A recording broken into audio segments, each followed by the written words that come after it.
जब लालची बेटे ने पैसों के लिए अपने ही घर के मंदिर से ठाकुर जी की प्राचीन मूर्ति बेचनी चाही, तब मां के जन्माष्टमी व्रत ने एक ऐसा चमत्कार दिखाया जिसने पूरे परिवार को झकझोर कर रख दिया। यमुना नदी के किनारे बसे एक अत्यंत शांत और धार्मिक नगर में केशव नारायण और उनकी पत्नी नर्मदा देवी का एक छोटा सा लेकिन अत्यंत सुंदर घर था। उस घर की सबसे बड़ी विशेषता उसका प्राचीन पूजा घर था, जहां पीढ़ियों पुरानी अष्टधातु की भगवान श्री कृष्ण की एक अत्यंत मनमोहक मूर्ति विराजमान थी। नर्मदा देवी की सुबह उसी पूजा घर से शुरू होती थी और उनकी रात ठाकुर जी को शयन कराने के बाद ही होती थी। पिछले 35 वर्षों से नर्मदा देवी ने हर जन्माष्टमी पर निर्जला व्रत रखा था। उनका यह व्रत केवल एक उपवास नहीं था, बल्कि यह उनके प्राणों का अपने आराध्य से सीधा संवाद था। केशव नारायण और नर्मदा का एक ही पुत्र था, राघव। राघव बचपन में अपनी मां के साथ बैठकर ठाकुर जी की आरती गाता था, लेकिन जैसे जैसे वह बड़ा हुआ और शहर की चकाचौंध में गया, उसका मन धर्म और संस्कारों से पूरी तरह उचट गया। राघव ने शहर में एक बहुत बड़ा व्यापार शुरू किया और वहीं की एक अत्यंत आधुनिक विचारों वाली कन्या मंजरी से विवाह कर लिया।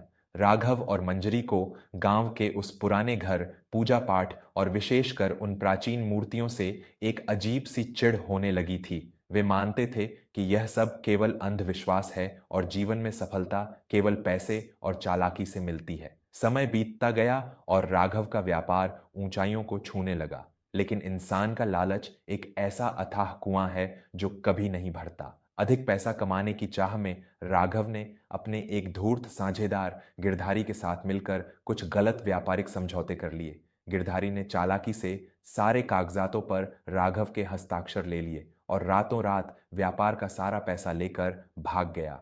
राघव के सिर पर करोड़ों का कर्ज आ गया और शहर के बड्ढे बड्ढे साहूकार उसके घर के बाहर चक्कर काटने लगे। साहूकारों ने राघव को धमकी दी कि अगर उसने एक सप्ताह के भीतर उनका पैसा नहीं लौटाया तो वे उसे पुलिस के हवाले कर देंगे और उसका सारा जीवन कारागार में बीतेगा। राघव और मंजरी पूरी तरह से टूट चुके थे। उन्हें कोई रास्ता दिखाई नहीं दे रहा था। तभी मंजरी को गांव वाले घर की याद आई। राघव, तुम्हें याद है तुम्हारे माता पिता के उस पुराने घर में श्री कृष्ण की जो अष्टधातु की मूर्ति है वह कितनी प्राचीन है। मैंने एक बार सुना था कि बाजार में ऐसी प्राचीन मूर्तियों की कीमत करोड़ों में होती है। अगर हम उस मूर्ति को बेच दें तो हमारा सारा कर्ज एक ही झटके में उतर जाएगा। मंजरी ने अत्यंत कुटिलता से कहा। राघव की आंखों में जैसे एक नई चमक आ गई। उसने एक बार भी अपनी मां की आस्था के बारे में नहीं सोचा। अगले ही दिन भाद्रपद मास की कृष्ण पक्ष की सप्तमी तिथि को राघव और मंजरी अपने गांव वाले घर पहुंच गए। अगले दिन श्री कृष्ण जन्माष्टमी थी और पूरे गांव में उत्सव का माहौल था। नर्मदा देवी अपने आंगन में बैठकर ठाकुर जी के लिए फूलों की माला गूंथ रही थीं। अपने बेटे और बहू को इतने महीनों बाद घर आया देखकर उनकी आंखों से खुशी के आंसू छलक पड़े। आओ मेरे बच्चे, देखो ठाकुर जी ने मेरी पुकार सुन ली। कल जन्माष्टमी है और तुम दोनों घर आ गए। कल हम सब मिलकर भगवान का जन्मोत्सव मनाएंगे।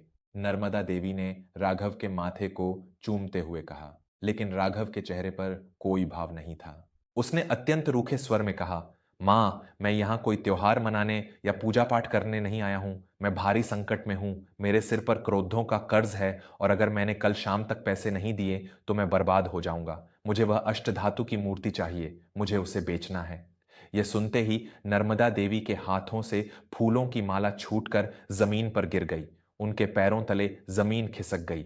यह तुम क्या कह रहे हो राघव? वह मूर्ति हमारे पूर्वजों की धरोहर है। वह मेरे ठाकुर जी हैं। मेरे प्राण बसते हैं उनमें। तुम अपने ही घर के भगवान को कैसे बेच सकते हो? नर्मदा देवी चीख पड़ी। मेरे आत्मीय परिजनों, मैं विवेक वर्मा आज आपसे यह पूछना चाहता हूं कि क्या पैसे की भूख इंसान को इतना अंधा कर देती है कि वह अपनी ही मां के प्राणों और उसकी आस्था का सौदा करने पर उतर आए? माता पिता अपना पेट काट कर बच्चों को बड्ढा करते हैं और वही बच्चे जब स्वार्थी हो जाते हैं तो वे उसी घर के मंदिर को तोड़ने से भी पीछे नहीं हटते। आज के इस कलयुग में ऐसे कई राघव हैं जो अपने लालच के लिए घर के संस्कारों की बलि चढ़ा देते हैं। अगर आपको भी लगता है कि एक माँ की आस्था और उसके आंसुओं से बढ़ा कोई सच इस दुनिया में नहीं है, तो कृपया हमारे इस परिवार वर्मा स्टोरीज से अभी जुड़ हैं। आपके एक सब्सक्राइब करने से हमें ऐसी ही गहरी, पारिवारिक और हृदय को छू लेने वाली कहानियों को आप तक पहुंचाने का अटूट साहस मिलता है।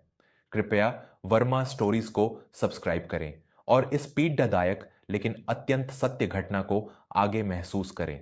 केशव नारायण भी बाहर आ गए और उन्होंने राघव को समझाने का बहुत प्रयास किया। बेटा, भगवान की मूर्ति बेचकर कोई भी इंसान सुखी नहीं रह सकता। यह विपत्ति आई है तो कोई ना कोई मार्ग अवश्य निकलेगा, लेकिन अपने धर्म को मत बेचो, केशव जी ने हाथ जोड़कर कहा। राघव ने अपने पिता का हाथ झटक दिया और अत्यंत क्रोधित होकर बोला, पिताजी, आप दोनों अपनी इस झूठी आस्था में अंधे हो चुके हैं। क्या आपके भगवान आकर मेरा कर्ज चुकाएंगे? क्या वे मुझे कारागार जाने से बचाएंगे? कल शाम को शहर से एक बहुत बड़ा व्यापारी आ रहा है। वह इस मूर्ति की मुँह मांगी कीमत देगा। मैं इस मूर्ति को लेकर ही जाऊंगा, चाहे आप लोग कुछ भी कर लें। यह कहकर राघव और मंजरी अपने कमरे में चले गए।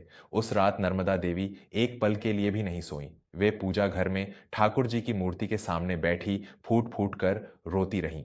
अगले दिन श्री कृष्ण जन्माष्टमी का पावन पर्व था। नर्मदा देवी का निर्जला व्रत आरंभ हो चुका था। उन्होंने अन्न तो दूर, जल की एक बूंद भी ग्रहण नहीं की थी। उनका शरीर अत्यंत दुर्बल हो चुका था, लेकिन उनके भीतर एक अद्भुत आध्यात्मिक शक्ति जागृत हो गई थी। उन्होंने हाथ जोड़कर भगवान श्री कृष्ण से प्रार्थना की, हे माधव, हे मुरारी, मैंने अपना पूरा जीवन तुम्हारी सेवा में लगा दिया। आज मेरा ही पुत्र मेरे ही घर को उजाड़ धरने पर तुला है। मैं जानती हूं कि उसका मन मैला हो गया है, लेकिन है तो वह मेरा ही अंश। हे दीनानाथ, मेरे व्रत की लाज रखना, मेरे ठाकुर जी की रक्षा करना और मेरे बेटे को सन्मार्ग दिखाना। आज अगर तूने अपना चमत्कार नहीं दिखाया तो एक माँ का विश्वास हमेशा के लिए टूट जाएगा। दिन बीतता गया।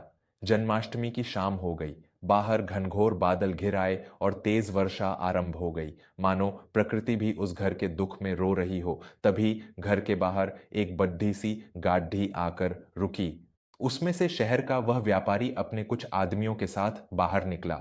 राघव उसे सीधा पूजा घर की ओर ले जाने लगा। नर्मदा देवी, जो व्रत के कारण अत्यंत निढाल हो चुकी थीं, वे पूजा घर के दरवाजे पर खड्डी डिडी हो गईं और उन्होंने अपने दोनों हाथ फैला दिए। नहीं राघव, तुम मेरे जीते जी मेरे ठाकुर जी को इस घर से नहीं ले जा सकते। तुम्हें मेरे प्राणों के ऊपर से गुजर कर जाना होगा। नर्मदा देवी की आवाज में एक देवी के समान हुंकार थी। राघव ने अपनी मां को बलपूर्वक किनारे धकेल दिया। नर्मदा देवी फर्श पर गिर पड़ीं और उनके माथे से रक्त की एक धार बह निकली। केशव नारायण दौड़कर अपनी पत्नी के पास आए। मेरे प्यारे दोस्तों, यह दृश्य किसी भी पत्थर दिल इंसान को रुलाने के लिए काफी है। एक माँ जो अपने बेटे की लंबी उम्र के लिए निर्जला व्रत रखे हुए है, उसी बेटे ने पैसे के घमंड में अपनी माँ को लहूलुहान कर दिया। गरुड़ध्वज पुराण में कहा गया है कि जो संतान अपने माता पिता के आंसू का कारण बनती है, उसे तीनों लोकों में कहीं शरण नहीं मिलती। क्या राघव को अपने इस भयंकर पाप की सजा मिलेगी? क्या जन्माष्टमी का वह पवित्र व्रत अपना प्रभाव दिखाएगा? अगर आप ईश्वर के न्याय और व्रतों की शक्ति पर रत्ती भर भी विश्वास करते हैं, तो मैं विवेक वर्मा आपसे हाथ जोड़कर निवेदन करता हूं कि हमारे चैनल वर्मा स्टोरीज को तुरंत सब्सक्राइब करें। आपका जुड़ना हमारे लिए बहुत महत्वपूर्ण है। सब्सक्राइब करें और देखिए कि कैसे भगवान श्री कृष्ण ने अपने भक्त की पुकार का उत्तर दिया। राघव पूजा घर के भीतर घुस गया। वह व्यापारी बाहर खड़े कीमत तय कर रहा था। राघव ने जैसे ही उस 1 फुट की अष्टधातु की मूर्ति को अपने दोनों हाथों से उठाने का प्रयास किया, एक अत्यंत रहस्यमयी और भयानक घटना घटी। वह मूर्ति जो सामान्यतः राघव बचपन में आसानी से उठा लिया करता था, वह अपनी जगह से 1 इंच भी नहीं हिली। राघव ने अपनी पूरी शक्ति लगा दी। उसके माथे पर पसीना आ गया, उसकी नसें फूल गईं, लेकिन मूर्ति मानो उस पाषाण के चबूतरे से जुड्ढा गई थी। यह क्या हो रहा है? यह मूर्ति इतनी भारी कैसे हो गई? राघव बड़बड़ाया। व्यापारी ने झल्लाते हुए कहा, जल्दी करो राघव, मेरे पास इतना समय नहीं है। राघव ने फिर से दोनों हाथों से मूर्ति को पकड़ डांचकर खींचा, लेकिन तभी मूर्ति के भीतर से एक ऐसी अत्यंत तीव्र और दिव्य नीली रोशनी निकली जिसने राघव की आंखों को कुछ पलों के लिए अंधा कर दिया। राघव झटके से पीछे गिर पद्धा। उसका पूरा शरीर कांपने लगा। ठीक उसी क्षण घर के मुख्य द्वार पर पुलिस की दो गाड़ियां आकर रुकीं। भारी जूतों की आवाज करते हुए कुछ पुलिस अधिकारी घर के भीतर आ गए। उन्हें देखते ही राघव के पैरों तले जमीन खिसक गई। उसे लगा कि साहूकारों ने पुलिस भेज दी है और अब उसका बचना असंभव है। वह व्यापारी भी डरकर पीछे हट गया। मुख्य पुलिस अधिकारी ने राघव की ओर देखते हुए कड़ी छकती आवाज में पूछा, तुम्हारा नाम ही राघव है? राघव ने कांपते हुए कहा, जी, जी साहब, लेकिन मैंने कुछ नहीं किया है। मुझे थोड़ा समय दे दीजिए। पुलिस अधिकारी के चेहरे पर अचानक एक मुस्कान आ गई। उसने कहा, तुम्हें डरने की आवश्यकता नहीं है राघव। हम तुम्हें गिरफ्तार करने नहीं, बल्कि एक अच्छी खबर देने आए हैं। शहर के सीमावर्ती क्षेत्र में हमारी एक विशेष टुकड़ी ने सघन चेकिंग के दौरान एक आदमी को पकड़ा है जो बहुत सारा नकद पैसा और जाली पासपोर्ट लेकर देश छोड़ कर भागने की फिराक में था। उसका नाम गिरधारी है। यह नाम सुनते ही राघव और मंजरी सन्न रह गए। अधिकारी ने आगे कहा, गिरधारी ने पुलिस की सख्ती के आगे सब कुछ उगल दिया। उसने कबूल कर लिया है कि उसने धोखे से तुम्हारे व्यापार का सारा पैसा हड़डेपा था और सारे फर्जी वादे उसी ने किए थे। हमने तुम्हारा सारा पैसा बरामद कर लिया है। तुम्हारे सारे कर्ज उतर चुके हैं और तुम अब पूरी तरह से निर्दोष और कर्ज मुक्त हो। लेकिन एक बात बहुत अजीब है। राघव ने हैरानी से पूछा, क्या अजीब है साहब? अधिकारी ने कहा, हमें गिरधारी के बारे में एक गुप्त सूचना मिली थी। किसी अनजान व्यक्ति ने हमें फोन पर उसकी गाड़ी का नंबर और उसका रास्ता बिल्कुल सटीक बताया था। और सबसे हैरानी की बात यह है कि वह गुप्त सूचना हमें ठीक उसी समय मिली जब तुम्हारे गांव के इस मंदिर की घंटियां बजनी शुरू होती हैं। ऐसा लगता है जैसे किसी दैवीय शक्ति ने तुम्हारी मदद की है। यह सुनते ही राघव का अहंकार, उसका घमंड और पैसे का सारा लालच शीशे की तरह चकनाचूर हो गया।